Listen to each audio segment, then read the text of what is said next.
Hello, everybody. Thank you for joining us today for our webinar on the 2023 guidelines from the American Society of Hematology on thrombophilia testing and guidelines. So today we are excited to discuss these long-awaited guidelines and explore how they might be influencing our clinical care. We've got a great group of panelists today, and we're fortunate to have this group here with us. I'll note that we will be using first names throughout the webinar. Our first panelist is Stephan Moll, who's a professor at the University of North Carolina in Chapel Hill. Pardon me, I'm getting over a little bit of a cold. And Stephan was actually one of the authors of the guidelines, so we're fortunate to have his perspective today.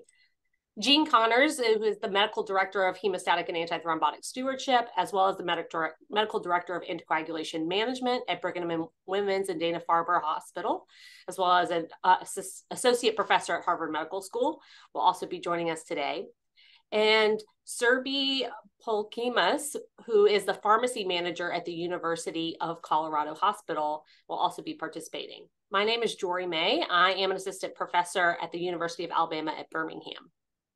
So to start off, how we're going to structure our webinar today is Stephan is going to present us with some introductory information to really go over foundational topics in thrombophilia testing and to give us some high-level view of the guidelines themselves.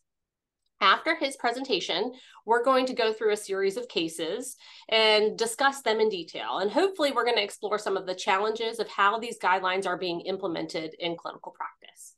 And so with that, I will pass it over to Stephan and we'll go from there. Well, thank you very much to the Anticoagulation Forum, Jori, for your moderation. I'll take 15 minutes to go over the guidelines and maybe some issues, how to practically apply them. Been a consultant to Diagnostica Stago on a couple of occasions, but I don't think this influences what I'll talk about. And let me just move here my image. There you go.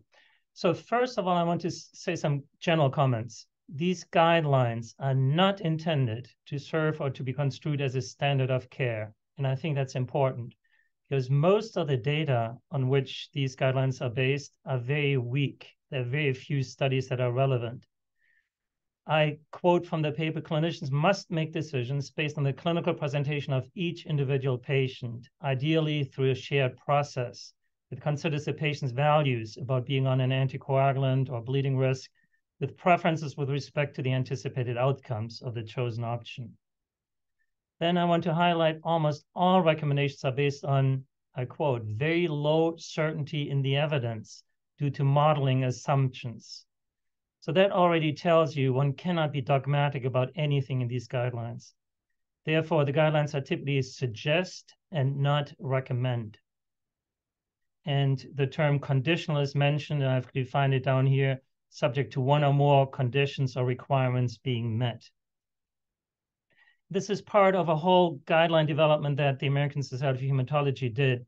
They had 9 topics that addressed the venous thromboembolic disease, prevention, treatment, pregnancy management. Thrombophilia testing guideline is one of them. And I have to tell you, it's been a really long process, painful at many times because of the slow moving and also because there are so weak evidence that you need to base some recommendations or suggestions on. It all started in 2015 with ASH. ASH spent a lot of money on these 9 guidelines. They involved the Hamilton, Ontario in Canada evidence-based medicine team for data extraction. Then a panel was recruited, and finally our guideline was published 8 years after the first contact. So that's a long process. The guideline was consistent of an expert panel, and expert maybe in quotes. Anyway, I'm one of them. Saskia Middeldorp in Holland was the main driver, plus Alfonso Iorio from Hamilton, who also bridges over to the Evidence-Based Medicine Center, and a few others in between. But you see that there are no Asian, African countries in there because much of the thrombophilia literature is from the Western world. But that's one of the limitations, obviously, to apply this to other populations. And then the Canadian Evidence-Based Medicine Center was represented by a number of people because it's such an intense effort to extract data from the literature for these specific questions. I want to give a big shout out for Robbie, who was the main EVM person, an incredible individual who kept everything running and smooth and reliable. And then Saskia and Alfonso were the main ones on the expert panel. There was also a patient representative who gave some input into the development. But since it was a long process over 8 years, some of the people that are not listed here came on initially and fell off because whatever happened in their life, they weren't able to do the 8 years, not their weakness, but other things happened. This was finally published, as you know, this year, and it's available on the web. And the way this was done by methods is we looked at the literature. First of all, we clarified what are the clinically relevant questions that people ask about thrombophilia. And then the Evidence-Based Medicine Center looked and calculated the absolute risk of an event, the risk of DVT-PE, of recurrence, of bleeding events. And they used this methodology that they've used for a number of years called GRADE methodology. It's something that's somewhat beyond me. It's a time-intense effort.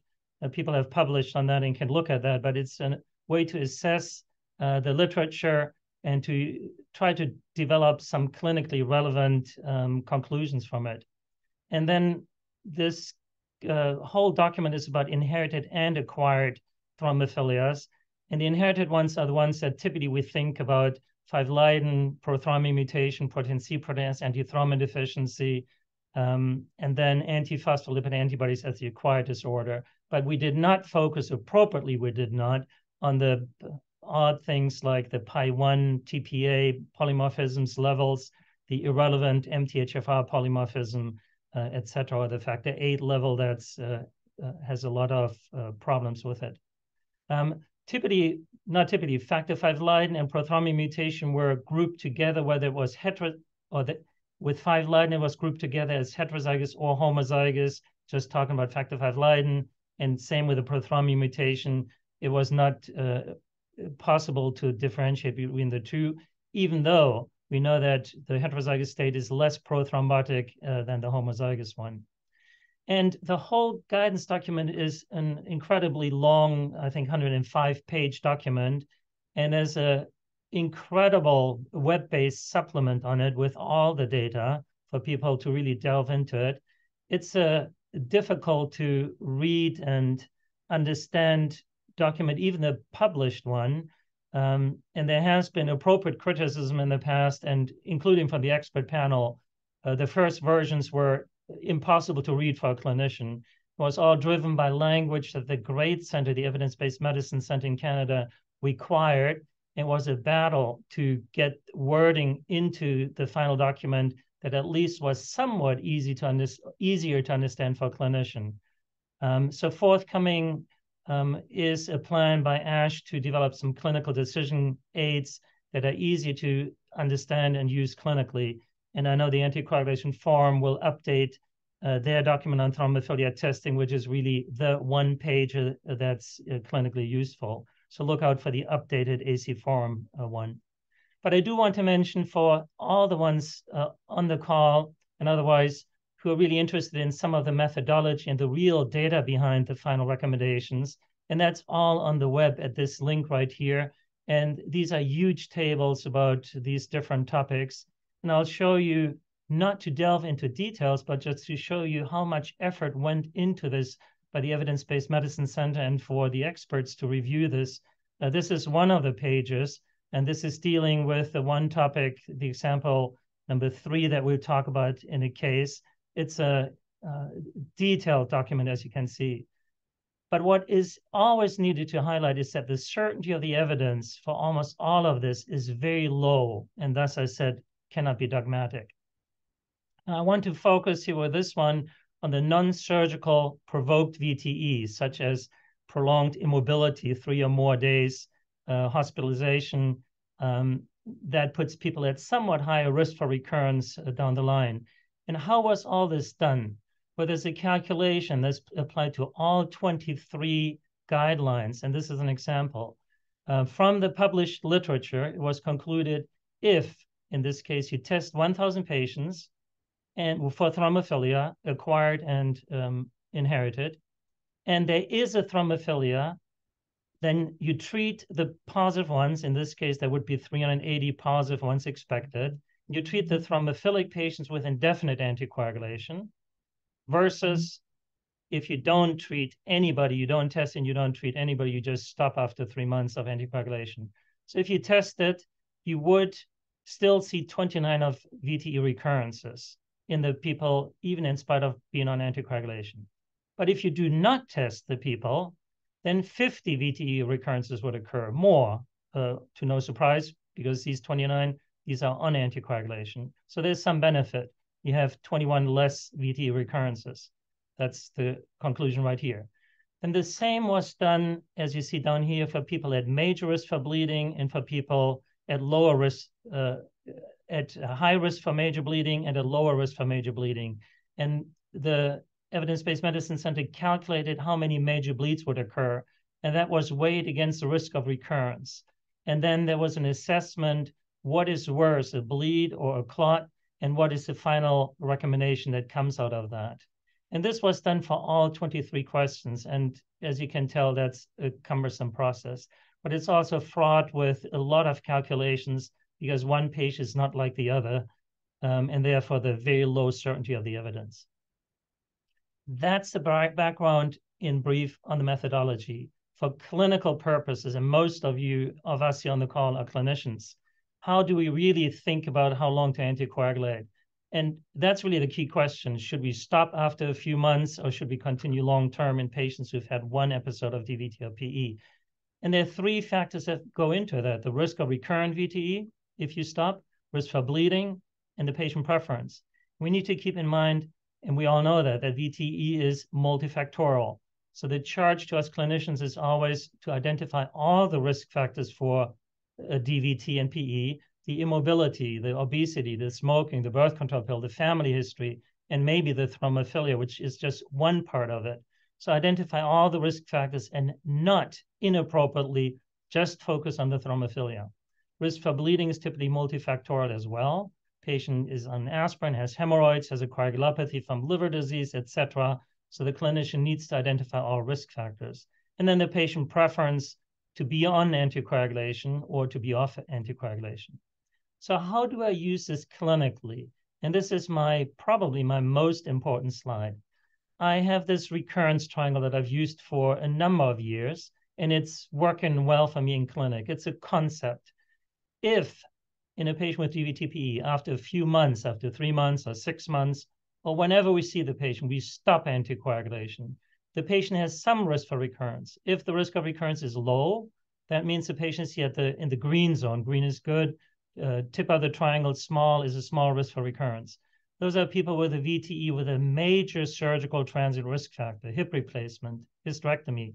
Those have a low risk for recurrence. We treat short term, and all people agree on that, or most people agree on that, and all the evidence-based guidelines suggest treat short term. And then we have people with an unprovoked clot down here. A man has a higher risk for recurrence than women. Broad base of the triangle, red zone, high risk, we treat long term. And it's really the people in between. They have neither a low risk nor a very high risk, where we wonder, should we stop or should we continue? And that would be, for example, a woman with a hormonal associated clot. And it really depends on what kind of hormones, what kind of OCP, how long they have been on it, additional risk factors, the obesity, the smoking, the age, etc. And other non-major transit risk factors, prolonged immobility, non-major surgery, etc. Those people have an intermediate risk. One can put some data on the risk for recurrence into this triangle, and I use typically the 5-year risk for recurrence. In this group, in the green zone, 3% have a recurrent clot over 5 years. Men with an unprovoked clot, 30% over the next 5 years. And then here's this intermediate group. But that's a conglomerate of people of very different multiple A, B, C risk factors. So these guidelines addressed 23 recommendations that we defined clinically. And really what prompts many people to wonder, this is maybe a little unusual and not necessarily for all of us. There are 5 conditional suggestions when to test. And that's, for some people, a surprise. And particularly the first one, in major non-surgery associated risk factors, consider testing. And we'll get to that. And hormone-associated VTE, either OCP or postmenopausal hormones, consider testing. Unprovoked unusual site, sinus vein thrombosis, portal vein, consider testing. Or a woman who had a pregnancy-associated clot, who also has a family history of clots, and there's a strong thrombophilia in the family, the suggestion is to test. And then there's a group, cancer patients who never had a VTE, but who had lowish or intermediate risk for VTE, where we typically would not give, or the surgeon, or the oncologist would not typically give prophylaxis. If this patient at lowish or intermediate risk has a thrombophilia, maybe this patient should be should have a thrombophilia testing, and if thrombophilia is positive, treat with anticoagulation prophylaxis. So then I want to bring one slide on the straightforward recommendations that probably most people don't have any problems with. Women in the general population never had a clot. They're thinking about birth control pills. The recommendation or suggestion is not to, recommendation actually, not to test for thrombophilia. And that's, most people don't do test for that anyway. So that's not a surprise. Unprovoked VTE. And I typically, as you see, put the people into the recurrence triangle where they fit for my assessment, the ABC risk assessment of what contributed to the clot. Unprovoked VTE, people are in the red zone. They need to be on long-term anticoagulation, no matter whether they have a thrombophilia or not. So testing for thrombophilia does not change their management. So the recommendation is not to test, and that makes sense. Case 1 will address that. Then our second recommendation from the publication is that in major surgery-associated clot, don't test for thrombophilia. And that's not a surprise. Those people have a low risk for recurrence, hip replacement, knee replacement, hysterectomy, colon surgery. Don't test for thrombophilia because you would still stop anticoagulation. And then conditional recommendation when to test, and this is conditional, so it really depends on a number of factors, is a clot in a pregnant woman or postpartum, or in somebody on birth control pills. And that comes a little to surprise to some, but not to many. And in my practice, I've been thinking about thrombophilia testing in these women frequently. They fit into this intermediate risk. They have an intermediate risk for recurrence, 5% or so over the next 5 years. That's not low, but it's also not high. What do? Well, if you find a thrombophilia, it pushes them down in the triangle and would be an additional reason to think about treating long-term with anticoagulation. So the guidance by ASH suggests in these patients, consider thrombophilia testing. And then this one is probably the most striking one to many, to me to some degree as well. Not to some degree, actually, to a fair amount, but that's what the data show on data review. In a patient who had a VTE with a non-surgical major transient risk factor, the suggestion is to think about thrombophilia testing. Or if they have a combination, 2 or more of minor transient risk factors.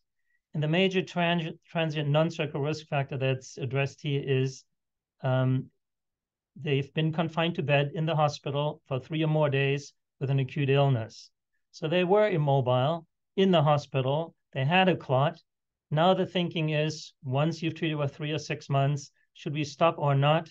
Well, if we do a thrombophilia testing and if we find a thrombophilia, then that would be a reason to treat long-term. But if no thrombophilia testing, no thrombophilia is found, they move up in the triangle a little bit, and it's in the greenish zone, and we can stop anticoagulation. There's a lot of discussion. Keep in mind, all this is based on very weak evidence with many patients grouped together to come to these conclusions. And then, and this is not a surprise to me, and this has been my practice for a number of years, in unprovoked, unusual site clots, cerebral and sinus vein thrombosis or splanchnic vein thrombosis, i.e. portal, hepatic vein, renal vein, mesenteric vein, those people, and we don't quite know what their risk for recurrence is, but it's unprovoked. It's probably here in the middle to the red zone. If a thrombophilia is found, then that would be a reason to treat long-term. However, some individuals, some physicians, or a number of physicians actually, they treat an unusual site VTE with a long-term anticoagulation anyway. And the guidance document says, well, if you treat long-term anyway, then you don't need to do a thrombophilia workup. It's just for the physicians, for the providers who would think about stopping such a patient after 3 or 6 months. If a thrombophilia is found, then we would treat long-term. And I back that up. And then if a family history of VT is present and that other family member has a strong thrombophilia, it would be appropriate to test the pregnant offspring, the daughter or the sister, or sometimes the mom if it was a young proband who had a clot, because then during pregnancy you would think about antepartum or maybe postpartum anticoagulation and maybe antepartum prophylaxis if a strong thrombophilia is present. And I've already addressed the cancer patient. There is a case for, but I think we won't get to that one today. So getting back to maybe what actually, at least I find the most clinically helpful concept is this one right here that I showed you earlier. Really, the thrombophilia testing is appropriate and helpful in these people where we don't quite know what to do, intermediate risk for recurrence. We know that the D-dimer, there's a number of limitations, but the D-dimer can be helpful to predict a somewhat lower risk for recurrence, moves them up in the triangle. Positive D-dimer pushes them down. And finding a thrombophilia, particularly a strong thrombophilia, pushes the patient down in the red zone. And that's particularly true for the antiphospholipid antibodies. And then if they're triple positive or double positive, and there are these different subgroups, how much do they really get pushed down in the triangle? But it's these individuals where testing seems most appropriate. And in general, the guidance document supports that. I won't go too much into detail. This is as a reference for you in your, however you have access to these slides. This is who in a family to test for thrombophilia if there was a patient with VTE, the proband who had a clot and has found it to be thrombophilic. What about their family members? And it really depends on whether they're male or female and whether a mild thrombophilia was found or a strong thrombophilia. If a strong thrombophilia was found, then in red, my conclusion is, and this is my approach, I would think about thrombophilia testing, particularly in the females where pregnancy and birth control hormonal therapy makes a difference. It may be reasonable to test the male members because you may be more aggressive with DVT prophylaxis when they fly and have minor surgery, arthroscopic surgery, etc. So then, Jori, you asked me to include a slide on when to test. And this is really not from the guidance document, but I mean, many of us know this because there's so many caveats about testing.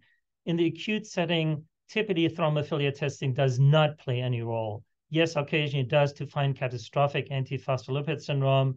Yes, maybe in 2023, we think about antiphospholipid antibody testing in the acute setting to pick up somebody with a syndrome early, to think about warfarin if they're triple positive, but there's so many caveats, we cannot address them today.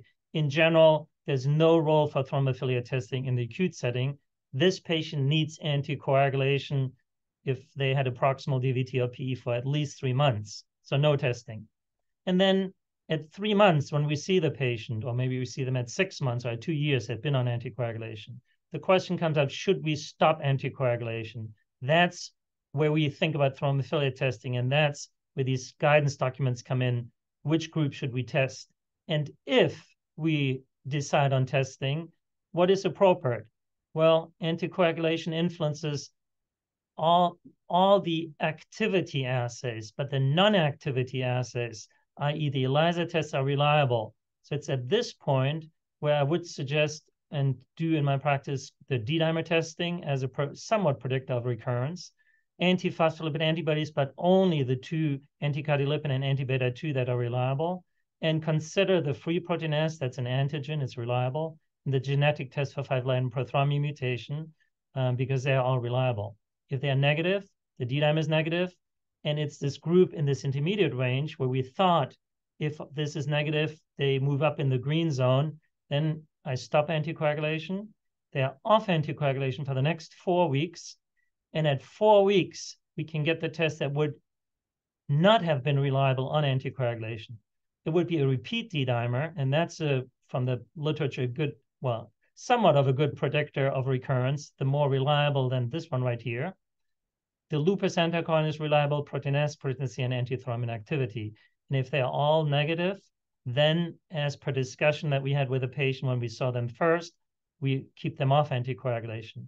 But if these tests come back positive, particularly if they are strongly positive thrombophilias, then the thought is to continue because they've moved down in the triangle into the red zone. And then finally, when not to test.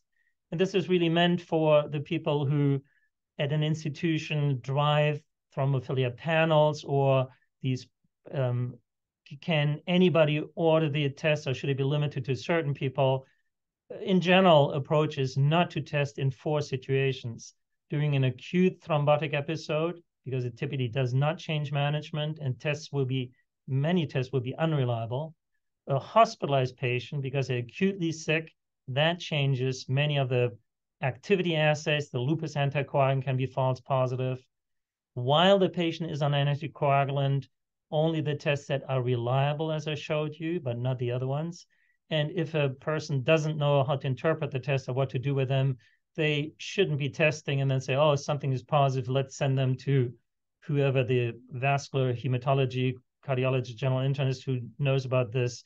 That would not be appropriate. So my take-home point here is, do not overvalue the importance of thrombophilia testing. Be aware of what influences test results, what can cause false positive and false negative tests. And then finally, from this introductory part, what are my take-home points? And this is really, before we even think about the guidance document, VTE is multifactorial. So we as providers need to identify the ABC multiple risk factors to see which ones were transient, which ones are long-term. Bleeding is multifactorial, so that needs to be assessed in an ABC manner. And then I encourage you, if you like, try the DOAC warfarin hate factor. That's my assessment of the patient preference. On a scale from 0 to 10, how much you hate to be on warfarin. 0, it's just a pill. 10, I hate it incredibly. And you've all seen that in a different way assessed. And the same is true for the DOAC, direct oral anticoagulant hate factor, on a scale from 0 to 10, including how much does it cost you. Second take-home point, try, if you like, the recurrence triangle. Put the patient in the triangle where you think they fit based on the risk factors. And then if they're in the intermediate range, that's where maybe a thrombophilia testing can be considered and might be appropriate and helpful to push them down in the triangle. And because thrombophilia is just one of the risk factors, and the guidance document is based on such weak evidence, and all these recommendations are conditional, we cannot be dogmatic, this patient needs to be tested, or you shouldn't be testing this patient. It's a thoughtful process. With that, Jori, I'll give it back to you. Thank you, Stephan. You had the tall task of covering years of work and a lot of information in a short period of time, and you did it beautifully. So thank you for covering that for us. So now what we're going to do is dive into some discussion of specific cases. And Stephan, I'll ask you to unshare your slides and I'll share from mine so I can advance. Yep, thank you. Give me just a second here. Take your time. There you go. Thank you. So the way that we're going to attempt to do this is we are fortunate, again, to have multiple perspectives. And I think part of what we realize from this guideline and from thrombophilia testing in general is that there can be variation in perspective. So I'll review the case. I'm going to go to Stephan first to talk about how he would manage the case. I will then go to Jean, and Surabhi is going to help us field questions. So thank you to everyone entering questions in the Q&A. We'll try to get to as many as possible. And so the way that we have these set up is we have the case here, and then we have the guideline recommendation if you want to see the exact text copied down below. So this is starting with a little bit of a softball. So we've got a case 1 here is a 65-year-old female, develops acute onset chest pain and shortness of breath, found to have a new pulmonary embolism. She has no provoking factors identified. So we are considering this a unprovoked PTE, or no major transient risk factors. So the question for our panelists is, should this patient have thrombophilia testing to help determine how long to continue anticoagulation? And so, Stephan, if you were seeing this patient in clinic after her 3 months of anticoagulation, would you test? What are you thinking about? I would generally not test. She has an unprovoked clot. She fits into the red zone of the triangle, 20% risk of recurrence over 5 years. All evidence-based guidance documents say long-term anticoagulation as long as the patient tolerates it well, and that obviously would be an assessment. The only situation where I might consider testing is if she really says, look, I don't want to be on it. I don't like it. She's still in the red zone, but she doesn't want anticoagulation. Then I would think about testing. And if she has a strong thrombophilia, I would say, look, really, you are even higher than the 20% I quoted. I really want you to be on anticoagulation. I would not, in that situation, test for an inherited thrombophilia, because she's 65 years old. She didn't clot for 64 years of her life. Would want to know, did she have pregnancies, hormone therapy? She's not a clotting nightmare. She doesn't have a strong, if anything, I would test her for antiphospholipid antibodies.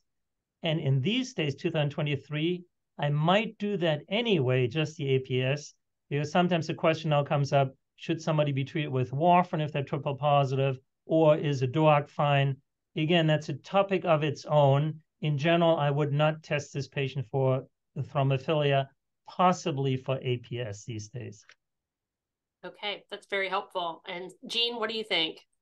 I concur completely with Stephan on this case. I mean, one factor that I want to point out that Stephan touched on is that this is a 65-year-old person, right? So if we go back to John Haidt's data from almost 20 years ago, we know that the risk of VTE takes off dramatically at age 60, right? So age is a factor here. She has no provoking findings. We don't care what her BMI is because we know that she's had PE. And we know that people who have PE have a high risk of having, if they have a recurrence, it recurs as a PE. So I think there's a lot of reasons not to test someone. Stephan highlighted that, you know, she has no history of VTE. So to make it to age 65, highly unlikely to have an inherited thrombophilia of any type, but particularly a strong inherited one, which we need to discuss. And again, I agree that antiphospholipid antibodies are something to consider because the choice of anticoagulant can make a difference in cases. Great. Surabhi, I am gonna, sorry, just say for a second that Stephan, I think, you know, the one thing, I loved your slide with the red and green, who you would test and who would you not test, because if she had a young sibling or granddaughter and there was a very strong family history of multiple family members, you might consider it for pregnancy in one of the offspring there. The other factor, though, is this concept of strong thrombophilia, because I will tell you, I wrote a manuscript for a journal where they made me throw that term out. And so I think we have to categorize, you know, from your slide, Stephan, weak would be heterozygous factor V Leiden or heterozygous prothrombin gene, whereas strong would be severe protein C, protein S, or severe antithrombin deficiency. And that, again, could be a whole nother 10-minute discussion of where we draw the line. But I think for our listeners, we have to understand how to put that in context. The last thing I'll say is that heterozygous prothrombin gene mutation confers the same odds ratio as obesity with a BMI greater than 30 for risk for VTE. 40% of the US population is obese, right? But we're running around testing the less than 10%, of people who've never had a clot that might have a thrombophilia. I think those are all great points. And, you know, I preface this by saying it's a softball. And I think even the easier cases that seem to be straightforward and the guidelines are not always straightforward. And so I think for me, that's always a take home point, that there's nuance to every part of this issue in this discussion. Surabhi, do we have any questions to go over for this case? Yeah, so one specific detail that audience would like to know is if this patient is coming back to clinic after 3 months of being on anticoagulation for thrombophilia testing in your clarified, that would be APS testing. How long do you have them stop their anticoagulation before they come to clinic to get an accurate testing? Or do you even recommend stopping anticoagulation? So this is if one wanted to test for antiphospholipid antibodies because of the choice of anticoagulant. So we know that lupus anticoagulant can be unreliable on any of the anticoagulants. So one needs to keep that in mind. So I typically wouldn't stop. So what I would do is at 3 or 6 months, actually I test all three typically on anticoagulation, but I take the lupus anticoagulant with a grain of salt. And I would like them to test at trough just before the next anticoagulant dose to get as little influence on the lupus anticoagulant as possible. But if they're already anti-cardiolipin or anti-beta-2 negative, or just one of them positive, they're not going to be triple positive, obviously. So then you could argue, well, the DOAC is a fine choice. I wouldn't stop them to do testing. Nothing is ever black and white, obviously, right? Sometimes maybe there's a reason to stop for 2 or 3 days until the effect of the DOAC is gone and you get a reliable lupus anticoagulant. But in general, it's sufficient to get anti-cardiolipin, anti-beta-2. I throw in the lupus anticoagulant with some caveat, but anti-cardiolipin, anti-beta-2 negative, you're not triple positive. Don't have to stop. Thank you for that clarification. Yeah, I will chime in and say I completely agree. The ELISA-based tests, the tests that Stephan mentioned earlier that are not dependent on how long it takes a clot to form in the test tube or how much anticoagulant activity an enzyme has, are reliable. So if you checked, beta-2 glycoprotein 1 and anticardiolipin, as Stephan said, that can help guide you for future testing times. The other thing I would say is something that I do in practice. She's 65. If she needs some dental work, if she needs some sort of colonoscopy where anticoagulation has to be interrupted after 6 months of treatment, then we will try to actually do those clot-based assays for APS during that time where she has an obligate need to be off. Those are great points. And I may add, just based on the Q&A, there are some questions too with the other thrombophilias. So the inherited thrombophilia is not antiphospholipid syndrome. Is there any specific anticoagulant that you should or should not use? I think the general take-home point is that in general, we feel comfortable using the oral 10A inhibitors like apixaban and rivaroxaban. So when we're talking about those that require warfarin, usually we're only referring to those where we're considering antiphospholipid syndrome. Everybody agree with that, or anybody disagree? Okay, just to clarify that. Great. Well, let's keep moving. Oops, too far ahead. Case 2, we've got a 32-year-old female who is taking an estrogen-containing oral contraceptive. This is a 4th generation, so a higher estrogen content, probably ethinyl estradiol content. For the past 7 months, so relatively new start, presents with a new proximal deep vein thrombosis. She has no first-degree relatives with a history of VTE. So some questions that I'm hoping our panelists can address. So should she have thrombophilia testing to guide anticoagulation duration? So that's our foundational question. Then we get to Jean's point here. So if she is found to be heterozygous for factor V Leiden, which we often consider to be a low-risk thrombophilia, would you continue her anticoagulation indefinitely? And would your approach to testing change if she was on an OCP for the past 15 years? Or if she was on a 2nd generation estrogen-containing OCP. So a lot to talk about in this case. And so Stephan, if you can take a chunk of any or all of those questions, and then we'll go to Jean. Thank you, Jori. So the ASH guidance documents suggest to do thrombophilia testing in this woman, and I typically would. And I would look for an inherited thrombophilia as well as an acquired, the antiphospholipid antibodies. Why? I put her into the intermediate risk for recurrence in the triangle. So I don't quite know what to do. She roughly has a 5% risk of recurrence over 5 years, 1 in 20. Often women say, oh, that's a high risk.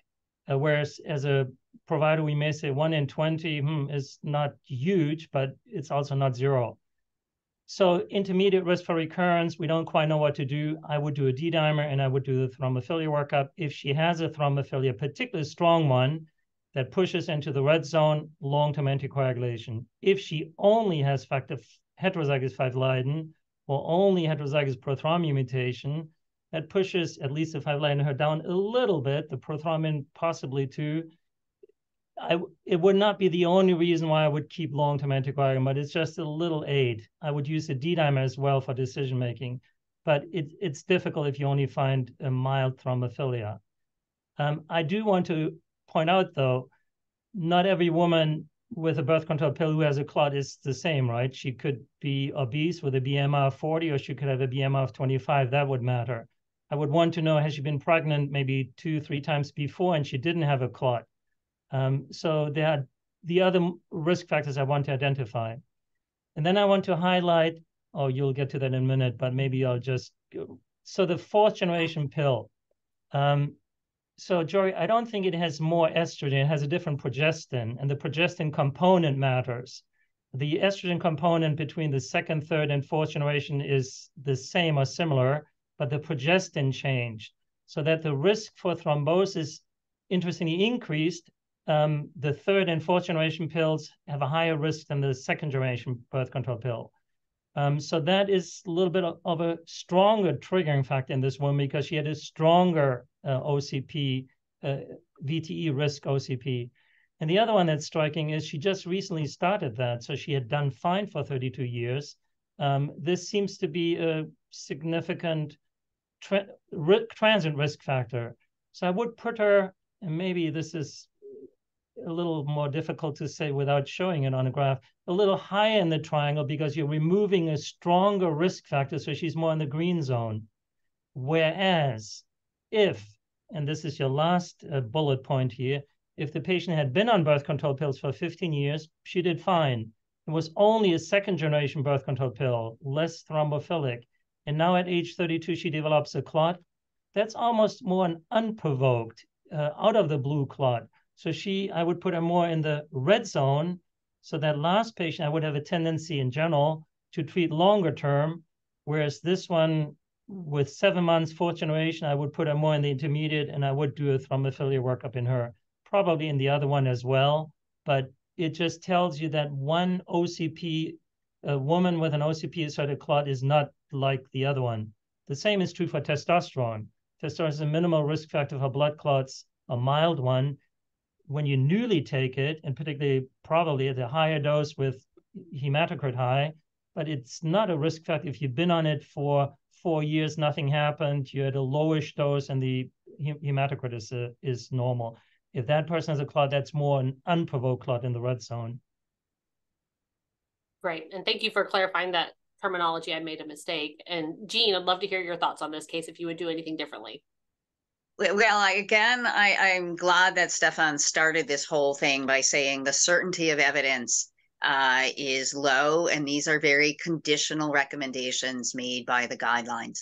So the 4th generation like in the United States, drospirenone is the progestin agent that is surprisingly associated with an increased risk of thrombosis in conjunction with the typical ethinyl estradiol that we use, and that really sparked a lot of controversy. These are the contraceptives that came out that were also marketed for not cycling every month, but 4 months on or 3 months on. And so there is definitely an increased risk with that. So I agree. This person just started estrogen-containing oral contraceptives. She's below that magic threshold of age 35, where the CDC actually has guidance about risks of thrombosis over the age of 35 with combination oral contraceptives. And there are data that suggest the risk is highest in the first year of use, the first 1 or 2 years. And that, to the point about the 3rd bullet, for 15 years, I agree with Stephan that, we're now talking about maybe an unprovoked situation. I have no problems with using thrombophilia testing in this patient at all. I think the concern that I have about the guidance statement, in that I think, as Stephan said, every patient is unique, right? So her BMI matters. Was she smoking? There's a clear synergy between OCPs and smoking risk. Is that the suggestion of indefinite anticoagulant treatment, right? So here we have someone with a very strong provoking factor. If I was going to use Stephan's trial, I would push her down into the green zone when we remove that provoking factor. What I might do instead is use, prophylaxis at the times of increased risk.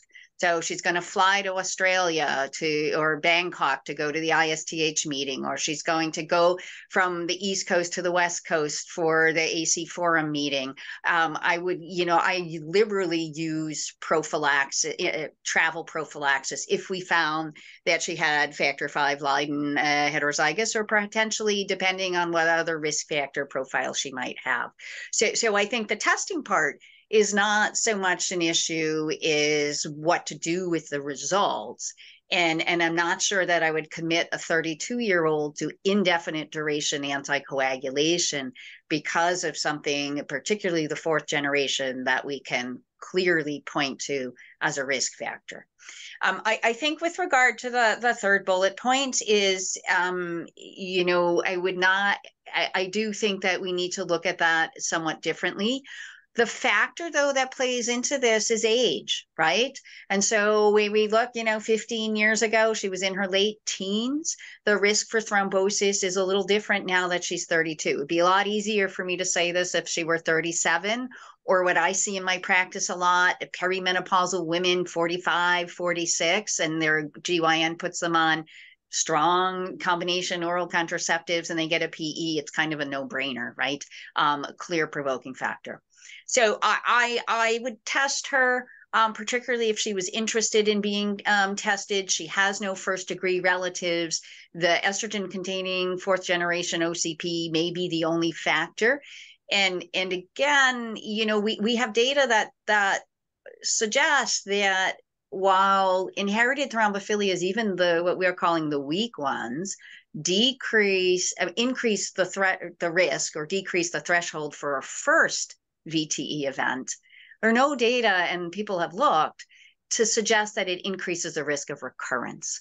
And so I'm not sure that if we found, heterozygous factor V Leiden, that her risk for recurrence is that much higher than anybody else her age who's had a clot, who has no inherited thrombophilia, right? So I think, again, there are nuances to this that make it difficult to apply one set of rules and be dogmatic with every single patient.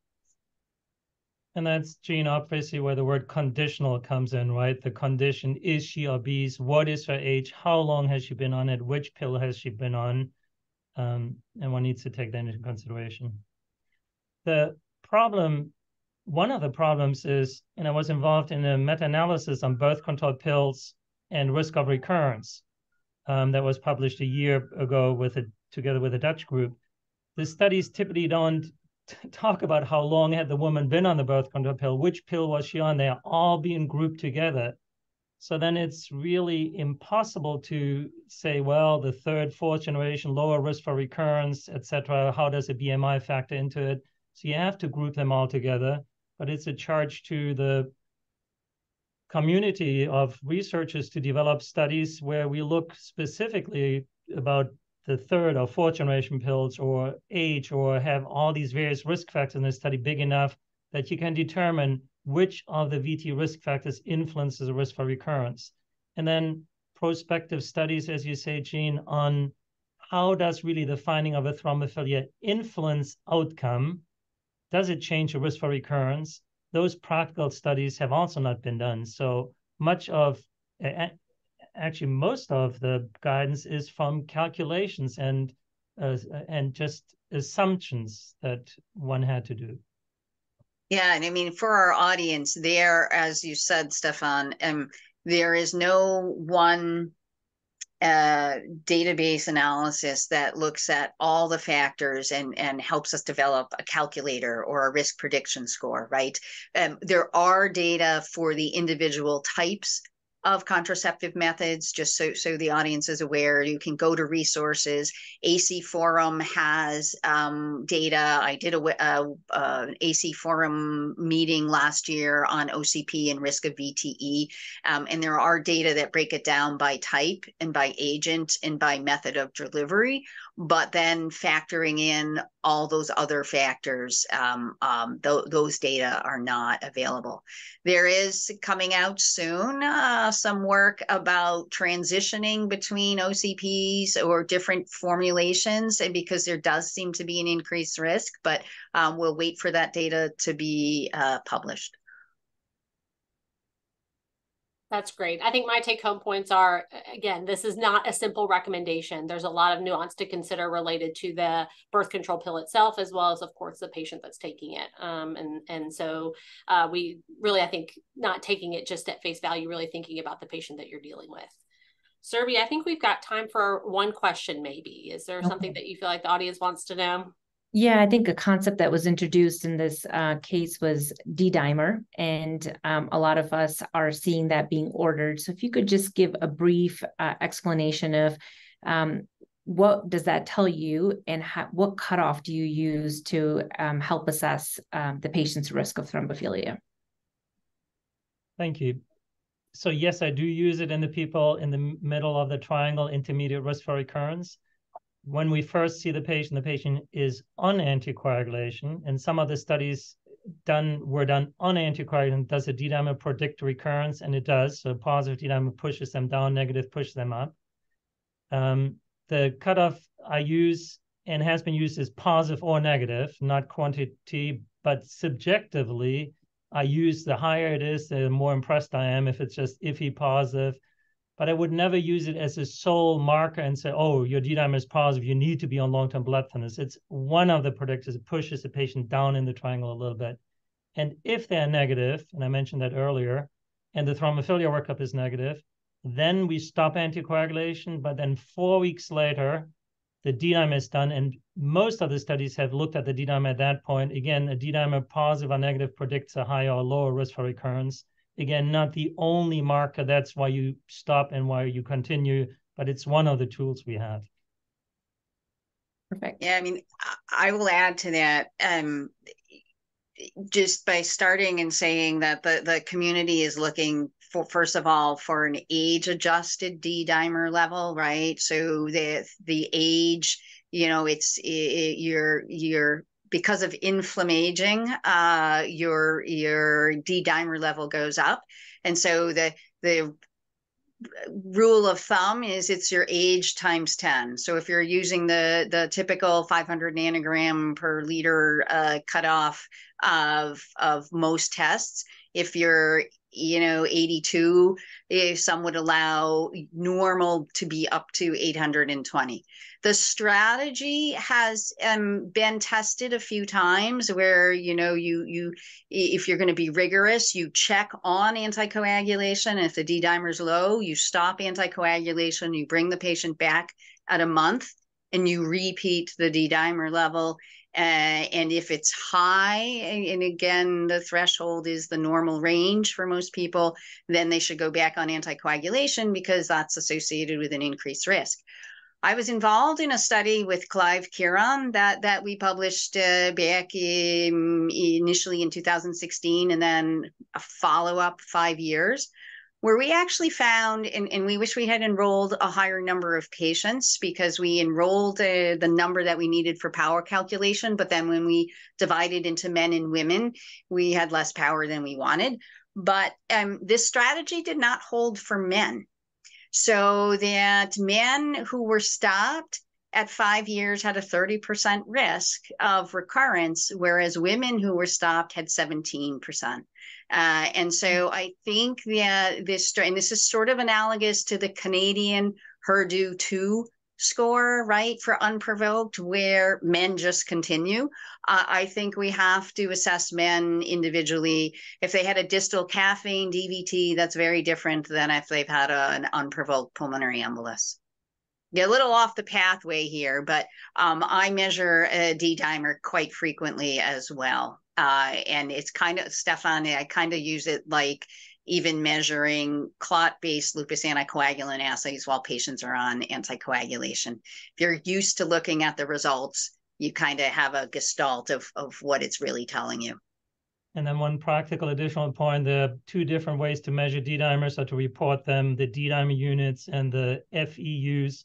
So if you use it, be sure you know what your cutoff is. One test has a 500 typically, the other one 250, depending on what assay was done. Great point. We use DDUs at my institution, and many people are not aware of that, and so use a 500 cutoff when they should be using 250. Yeah. So in the interest of time, we're going to keep going, and we have 4 minutes, so we end on time to review this case. A 75-year-old male with left leg swelling found to have a new proximal DVT. And so he was hospitalized for 3 days, 1 month prior with pneumonia. He only got out of bed to use the bathroom during that time, meeting criteria in the guidelines for a non-surgical major transient risk factor. And so my question for our panelists are, would you test this patient for a thrombophilia to determine how long to anticoagulate? Stephan, we'll go to you first. This is the oddest recommendation in the whole 23 group, and the one that causes a lot of consternation with people, including myself, because it's not what you intuitively think. But that's what the data show from the published literature. I mean, it's a scientific approach with a great system based on what we know. But in practice, I would not do an inherited thrombophilia workup. The patient did well for 74 years of their life. I might consider I possibly would do an antiphospholipid antibody testing because most people don't clot when they're in the hospital for 3 days. This man did. So we know he has a higher risk for recurrence, or we think that, and we know it from the literature actually. So they are in the intermediate range of recurrence. So antiphospholipid antibodies would push them down in the triangle. So I would consider that in the patient. But it comes a little as a surprise because it's such a stark statement here. Conditional. So I'm going to ask Stephan, what if it was COVID pneumonia? Then I would say it depends on how sick with COVID they were. It sounds like this patient was pretty sick. They were in the hospital. I mean, that's then an additional clear transient risk factor. Then the hospitalization is gone, the COVID is gone. So they're in the green zone, and I would stop and I would not do thrombophilia workup. But if it's an outpatient with COVID, mildly sick or incidentally discovered, maybe they were then they wouldn't be bedridden for 3 days. But it really depends on how sick they are with the COVID. That seems to play a role. Outpatients with mild COVID, they have a very low risk for DVT. Inpatients have a high risk. Oh. No, I bring that up because I think sometimes we underestimate the strength of infections and inflammatory states, and particularly as I keep harping on older patients. And during COVID, when I looked at some of our ICU level data and studies that have been done, we are probably potentially under prophylaxing those that are very ill in the ICU. But getting back to this case, which is none of those things, I agree with Stephan. I'm not sure I would test for thrombophilia as a guide to duration of anticoagulation. I would take into account other factors: obesity, other risk factors, cardiovascular risk factors, heart failure, all of the mobility status post-discharge to determine duration of anticoagulation. But to just make that statement, this ASH guidance document is not wrong with this statement, a conditional based on weak evidence, because the published data show that this kind of person has a higher risk for recurrence. And if they had lowish risk for bleeding, you would avoid additional future clots by having them on anticoagulation. It's just from a practical point of view, you don't think about inherited thrombophilia, but scientifically it's an incorrect statement. No, I agree that it's a correct statement about considering indefinite anticoagulation. I think the issue is that you would consider it in someone even if they didn't have an inherited thrombophilia, right? Yes. And so I think that's the part that I think is hard to read, yes. Right? I mean, I would test for thrombophilia, no, but I would consider indefinite duration anticoagulation, yes. And that needs to come out with the ASH, the practical tools that ASH reportedly has in development. Well, thank you guys for a fantastic discussion. I wish we had more time, but I want to be respectful of everybody's time and effort. I think my take-home points from this is that it's nice to have some guidance, but remembering that all of this is conditional and remembering that there's a lot of nuance to the discussion of thrombophilia testing is essential. Unfortunately, there still are no easy answers. But thank you to Stephan, to Jean, to Surabhi, and to all of you for participating. I'll leave here some announcements from the Anticoagulation Forum. Please tune in for future webinars. And I wish everyone a wonderful afternoon. Thank you. Thank you. Thank you. Thank you.